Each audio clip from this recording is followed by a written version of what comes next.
জানার বিষয় হলো, ইমাম সাহেব নামাজে দাঁড়ানোর পর কিরাত শুরু করেছেন। এক আয়াত পড়ার পরে আর মনে আসছে না। তো তিনি তাড়াতাড়ি অন্য জায়গা থেকে কিরাত পড়তে গেছেন। তো কিরাত পড়তে যেয়ে তিনি পূর্বের সূরা অথবা পূর্বের পৃষ্ঠা বা পূর্বের পারা থেকে পড়ে ফেলেছেন। এখন তার হুকুম কি হবে? নামাজের মধ্যে কিরাতের ধারাবাহিকতা রক্ষা করা এটা সুন্নাত।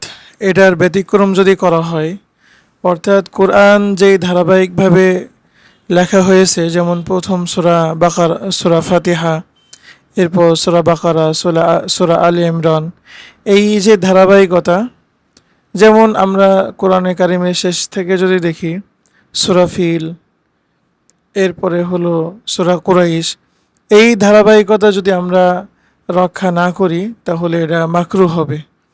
এই জন্য ইমাম সাহেবের জন্য যেখান থেকে ভুল হয়ে গেছে এরপর থেকে যদি উনি পড়তেন তাহলে এটা মাকরুহ হতো না, কিন্তু যেহেতু আগে থেকে পড়েছেন এই জন্য মাকরুহ হবে।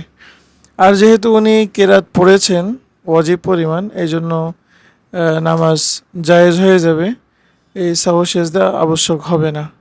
অনেকেই মনে করেন যে লুকমা দিলে বোধ হয় সাহু সেজদা ওয়াজিব হয়, কিন্তু বিষয়টা এরকম হয় না।